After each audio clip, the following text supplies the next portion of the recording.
بسم اللہ الرحمن الرحیم۔ السلام علیکم ورحمۃ اللہ وبرکاتہ۔ آج ہم اکابر صحابہ و صحابیات کے سلسلے میں جس شخصیت کا ذکر کرنے جا رہے ہیں وہ ہیں حضرت سلمان فارسی رضی اللہ تعالی عنہ۔ حضور صلی اللہ علیہ وسلم نے فرمایا سلمان ہمارے اہل بیت میں سے ہے۔ یہ ایک ایسے عظیم شخص کی داستان ہے جو حقیقی منزل کو حاصل کرنے کے لیے ہمیشہ کوشاں اور سبحانہ و تعالیٰ کی تلاش میں مسلسل سرگرداں رہا ہے۔ حضرت سلمان فارسی رضی اللہ عنہ کی کہانی ہم آپ کو انہی کی زبانی سناتے ہیں۔ یقیناً جس طرح وہ اپنی آپ بیتی عمدہ اسلوب میں بیان کرتے ہیں کوئی دوسرا تو یہ انداز نہیں اپنا سکتا۔ بلا شبہ اس سلسلے میں جس طرح ان کے اپنے احساسات نازک اور انداز بیان صداقت و حقیقت پہ مبنی ہو سکتا ہے، کوئی بھی دوسرا یہ حق ادا نہیں کر سکتا۔ حضرت سلمان فارسی فرماتے ہیں کہ میں اصفہان کے علاقہ کا ایک پرشین نسل نوجوان تھا جس بستی میں ہم رہائش پذیر تھے، وہ جی نام سے مشہور تھے۔ میرا باپ اس بستی کا سردار تھا اور وہ تمام بستی والوں میں زیادہ مالدار اور رعب و دبدبہ کا مالک تھا۔ پیدائش کے دن سے میرے ساتھ اسے دنیا کی ہر چیز سے زیادہ پیار تھا۔ جو میری عمر بڑھتی گئی اس کے میر و محبت میں اضافہ ہوتا گیا۔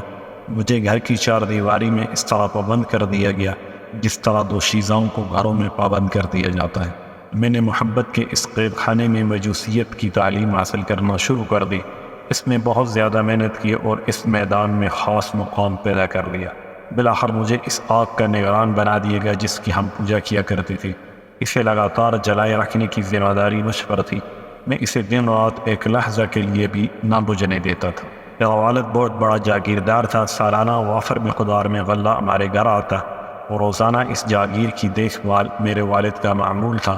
ایک دن وہ کسی ضروری کام میں مشغول ہو گئے اور مجھے حکم دیا بیٹا میں آج کھیتوں میں نہیں جا سکوں گا، میری جگہ آپ جائیں اور کھیتوں کی نگرانی کریں۔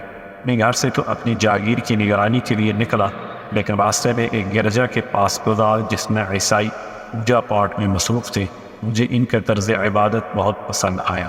مجھے ان دنوں عیسائیت یا دیگر ادیان کے متعلق کچھ علم نہ تھا، اس لیے کہ میرا والد مجھے گھر سے کسی وقت باہر نکلنے ہی نہ دیتا تھا۔ اس روز جب میں نے گرجا کے اندر عیسائیوں کے اجتماعی آوازیں سنی تو میں بے اختیار اس کے اندر چلا گیا۔ جب میں نے غور سے انہیں دیکھا کہ وہ سب عبادت میں مصروف ہیں تو مجھے ان کی عبادت کا انداز بہت پسند آیا اور میں ان کی دین کی طرف راغب ہو گیا۔ میں نے اپنے دل میں کہا خدا کی قسم یہ دین تو اس سے کہیں بہتر ہے جو ہم نے اختیار کر رکھا ہے۔ بخدا میں غروب آفتاب تک وہیں رہا اور اس دن کھیتی باڑی کی نگرانی کے لیے نہ گیا۔ میں نے اہل کنیسہ سے دریافت کیا اس دین کا مرکز کہاں ہے؟ انہوں نے مجھے بتایا شام میں۔ جب رات ہوئی میں اپنے گھر واپس لوٹ آیا، باپ نے مجھ سے پوچھا آج دن بھر آپ نے کون سا کام سر انجام دیا؟ میں نے عرض کیا ابا جان آج کھیتوں کی طرف جاتے ہوئے میرا کنیسہ کے پاس سے گزر ہوا، میں نے دیکھا کچھ لوگ اندر عبادت میں مصروف ہیں۔ مجھے ان کی عبادت کا انداز بہت پسند آیا۔ شام تک میں انہی کے پاس بیٹھا رہا۔ میرا باپ یہ باتیں سن کر گھبرا گیا اور اس نے اپنا دل پکڑ کر کہا بیٹا اس دین میں کوئی خیر و بھلائی نہیں، تیرے آباء و اجداد کا دین اس سے کہیں بہتر ہے۔ میں نے کہا ابا جان ہرگز نہیں، خدا کی قسم ان لوگوں کا دین ہمارے دین سے بہت بہتر ہے۔ میرا باپ میری جانب سے یہ جواب سن کر بہت پریشان ہوا۔ اس سے اندیشہ لاحق ہو گیا کہ کہیں میں اپنے آبائی دین سے منحرف نہ ہو جاؤں۔ اس نے مجھے گھر میں قید کر دیا اور میرے پاؤں میں زنجیر ڈال دی۔ ایک دن مجھے موقع ملا تو میں گرجا میں یہ پیغام بھیجا جب کوئی ملک شام کو جانے والا قافلہ آپ کے ہاں سے گزرے تو مجھے ضرور اطلاعات کر دیں۔ تھوڑے دنوں کے بعد ایک قافلہ وہاں پہنچا جو شام جا رہا تھا۔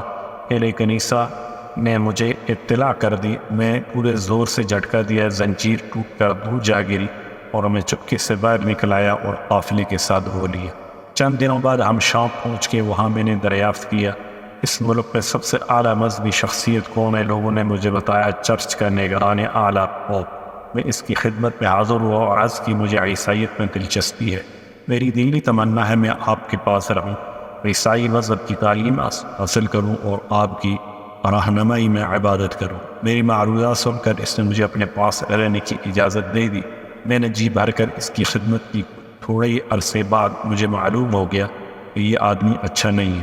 یہ اپنے پیروکاروں کو صدقہ و خیرات کرنے کا حکم دیتا اور جب وہ اپنے مال و متاع لے کر اس کی خدمت میں حاضر ہوتے تاکہ اس کے ذریعے صدقہ خیرات کیا جائے، تو یہ سب مال خود ہڑپ کر جاتا، فقراء و مساکین کو اس میں سے کچھ نہ دیتا۔ اس طرح اس نے 7 مٹکے سونے اور چاندی سے بھر لیے۔ جب میں نے اس کی یہ حرکات دیکھی تو مجھے وہ شخص بہت برا لگا، لیکن چند ہی دنوں کے بعد موت نے اسے آ لیا۔ عیسائی پیروکار جب اسے دفن کرنے لگے تو میں نے ان سے کہا، تمہارا مذہبی سردار کوئی اچھا آدمی نہیں تھا، یہ تمہیں تو صدقہ و خیرات کا حکم دیتا، اور جب اس کی ترغیب دلانے پر تم اپنا مال اس کے پاس جمع کراتے تاکہ یہ اپنے ہاتھ سے غرباء و مساکین میں تقسیم کر دے، تو یہ سب مال خود ہڑپ کر جاتا، اس میں سے ایک پائی بھی کسی مسکین کو نہ دیتا۔ انہوں نے مجھ سے کہا، آپ کے پاس کیا دلیل ہے؟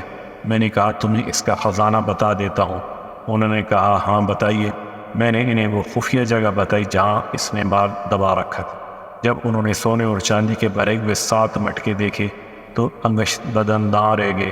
یہ مٹکے وہاں سے نکال لیے اور سب نے فیصلہ کیا اسے دفن نہ کیا جائے بلکہ سولی پہ لٹکا کر اس پر پتھر برسائے جائیں، اور اس کے ساتھ بالآخر یہی سلوک کیا گیا۔ چند دن گزرنے کے بعد لوگوں نے ایک دوسرے شخص کو اپنا مذہبی رہنما منتخب کر لیا۔ میں نے اس کی خدمت شروع کر دی اور اس سے تعلیم حاصل کرنے لگا۔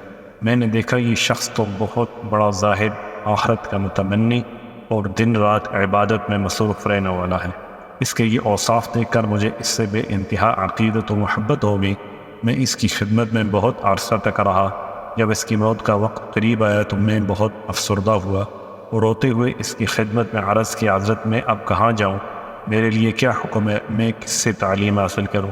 اس نے لڑکھڑاتی ہوئی زبان سے کہا، بیٹا، موصل میں ایک شخص رہتا ہے جو ہمارے مشن پر قائم ہے، تم اس کے پاس چلے جانا۔ جب میرا یہ مذہبی رہنما فوت ہو گیا تو میں تجہیز و تکفین سے فارغ ہو کر سیدھا موصل روانہ ہو گیا اور اس شخص سے ملاقات کی جس کے متعلق مجھے بتایا گیا تھا۔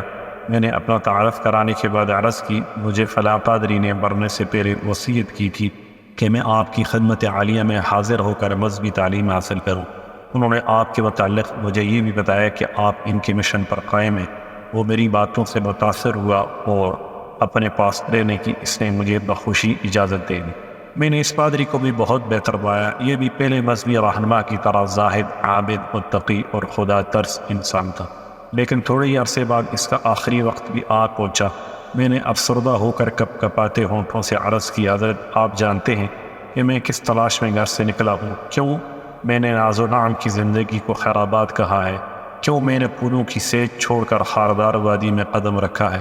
حضور، اب میرے لیے کیا حکم ہے؟ میں کدھر جاؤں؟ کہاں کا رخ کروں؟ کسے اپنا رہنما بناؤں؟ کس سے یہ مذہبی تعلیم حاصل کروں؟ اس نے میری معصومانہ حالت دیکھ کر کپکپاتے ہونٹوں اور لڑکھڑاتی ہوئی زبان سے ارشاد فرمایا، بیٹا، نصیباً نامی بستی میں فلاں شخص کے پاس چلے جاؤ، وہ ہمارے مشن پر قائم ہے، اسے میرا سلام کہنا اور بتانا کہ میں نے تمہیں اس کے پاس بھیجا ہے۔ جب اسے بھی لحد میں اتار دیا گیا تو میں سیدھا اس مذہبی رہنما کے پاس پہنچ گیا جو بستی میں رہتا تھا۔ میں نے اپنا تعارف کرانے کے بعد اپنے سابقہ مذہبی رہنما کا سلام پیش کیا اور پیغام بھی دیا۔ انہوں نے مجھے آپ کی خدمت میں بھیجا ہے۔ میں مذہبی تعلیم حاصل کرنے کا متمنی ہوں اور کامل استاد کی تلاش میں آپ کے پاس پہنچا ہوں۔ اس نے میری باتیں سن کر بڑی مسرت کا اظہار فرمایا اور حصول تعلیم کے لیے اپنے پاس رہنے کی اجازت بھی دے دی۔ یہ بھی پہلے دونوں کی طرح بڑا زاہد، عابد، متقی اور خدا ترس انسان تھا، لیکن خدا کا کرنا ایسا ہوا کہ اسے بھی اجل نے زیادہ مہلت نہ دی۔ جب اس کی موت کا وقت قریب آیا تو میں نے افسردگی کے عالم میں اس کے سرانے بیٹھ کر عرض کی، حضرت آپ میری تمنا کو جانتے ہیں، اب میرے لیے کیا حکم ہے؟ اپنے درد کا حال کسے سناؤں؟ کسے اپنا رہنما بناؤں؟ اب کون میرے زخم پر مرہم لگائے گا؟ اس نے میری کیفیت دیکھ کر بڑے ہی شفیقانہ انداز میں کہا، بیٹا، عموریہ بستی میں فلاں شخص کے پاس چلے جاؤ، وہ ہمارے مشن پر قائم ہے۔ تجہیز و تکفین سے فارغ ہو کر میں اس سے ملا۔ اپنا تعارف کرانے کے بعد سابقہ مذہبی رہنما کا اسے پیغام دیا تو اس نے مجھے اپنے پاس رہنے کی اجازت دے دی۔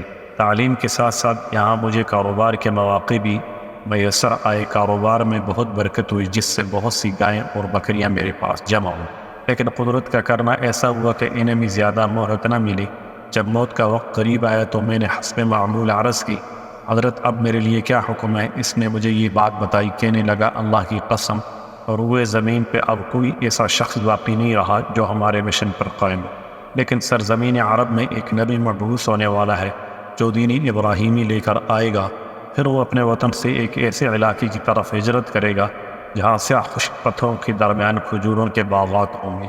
اس کی چند ایک واضح نشانیاں بھی ہوں گی۔ وہ ہدیہ تو کھا لے گا لیکن صدقہ کی چیز نہیں کھائے گا، اور اس کے کندھوں کے درمیان مہر نبوت ہوگی۔ اگر آپ وہاں جانے کی استطاعت رکھتے ہوں تو میری نصیحت ہے ضرور جائیں اور ان سے ضرور ملیں۔ اس مذہبی رہنما کی وفات کے بعد میں بہت عرصہ تک عموریہ بستی میں رہا۔ ایک مرتبہ قبیلہ بنو کلب کے عرب تاجر یہاں سے گزرے۔ میں نے ان سے کہا اگر تم مجھے اپنے ساتھ لے جاؤ تو میں اس کے عوض یہ سب گائیں اور بکریاں تمہیں دے دوں گا۔ انہوں نے کہا میں یہ سودا منظور ہے۔ میں نے سارا مال ان کے حوالے کر دیا اور انہوں نے مجھے اپنے ساتھ سوار کر لیا۔ جب ہم وادی قرآن میں پہنچے انہوں نے میرے ساتھ دھوکہ کیا اور مجھے ایک یہودی کے ہاتھ فروخت کر دیا۔ مجھے مجبوراً اس کی غلامی میں رہنا پڑا، لیکن کچھ عرصہ کے بعد بنو قریظہ میں سے اس کا چچا زاد بھائی ملنے کے لیے آیا اور اس نے مجھے خرید لیا اور اپنے ساتھ یثرب لے گیا۔ وہاں میں نے کھجوروں کے وہ باغات دیکھے جو عموریہ کے پادری نے مجھے بتائے تھے۔ میں نے سوچ لیا کہ یہی میری آخری منزل ہے۔ میں یہاں غلامی کے دن گزارنے لگا، دن بھر ان کا کام کرتا اور زندہ رہنے کے لیے معمولی سا 2 وقت کا کھانا مل جاتا۔ یوں ہی میری زندگی کے دن گزرنے لگے۔ ان دنوں نبی اکرم صلی اللہ علیہ وسلم مکہ معظمہ میں اپنی قوم کو دین اسلام کی دعوت دینے میں مصروف تھے، لیکن میں غلامی کی وجہ سے آپ صلی اللہ علیہ وسلم کے متعلق زیادہ معلومات حاصل نہ کر سکا۔ تھوڑے ہی عرصے بعد رسول اکرم صلی اللہ علیہ وسلم ہجرت کر کے یثرب پہنچ گئے۔ میں اس وقت کھجور کی چوٹی پر کام میں مصروف تھا۔ میرے آقا نیچے کھجور کے درخت کے پاس بیٹھا ہوا تھا۔ اس کا چچا زاد بھائی دوڑتا ہوا آیا، سانس پھولا ہوا تھا، گھبراہٹ کے عالم میں کہنے لگا خدا بنو قیلہ کو تباہ کرے، وہ آج قبا میں اس شخص کے استقبال کے لیے جا رہے ہیں جو مکہ سے ہجرت کر کے آ رہا ہے اور اس کا دعویٰ ہے کہ میں نبی ہوں۔ میں نے جب کھجور کی چوٹی بھی اس کی بات سنی تو میرے بدن میں کپ کپی طاری ہو گئی۔ مجھے خطرہ لاحق ہوا کہیں میں نیچے ہی نہ گر جاؤں۔ میں جلدی سے نیچے اترا اور بے خودی میں آنے والے شخص سے کہا خدا کے لیے آپ مجھے دوبارہ بتائیے کیا خبر ہے۔ میری یہ حالت دیکھ کر میرے آقا کو غصہ آیا اور اس نے مجھے تابڑ توڑ مکے رسید کرنے شروع کر دیے اور بڑبڑایا کہ تجھے اس سے کیا، چل تو اپنا کام کر۔ جب شام کا وقت ہوا تو میں نے کھجوروں کا تھیلا بغل میں لیا اور تلاش کرتے کرتے وہاں پہنچ گیا یہاں رسول اکرم صلی اللہ علیہ وسلم جلوہ افروز ہوتے تھے۔ میں آپ صلی اللہ علیہ وسلم کی خدمت میں حاضر و عرض کی۔ مجھے یہ پتہ چلا ہے کہ آپ صلی اللہ علیہ وسلم ایک صالح اور خدا ترس انسان ہے۔ آپ صلی اللہ علیہ وسلم کے ہمراہ کچھ مسافر ساتھی بھی ہیں۔ یہ میرے پاس صدقہ کی کھجوریں ہیں، یہ میں آپ صلی اللہ علیہ وسلم کی خدمت میں پیش کرنے کے لیے حاضر ہوا ہوں۔ آپ صلی اللہ علیہ وسلم نے وہ کھجوریں لی اور اپنے ساتھیوں سے ارشاد فرمایا یہ کھجوریں کھا لو، اور اپنا ہاتھ روک لیا۔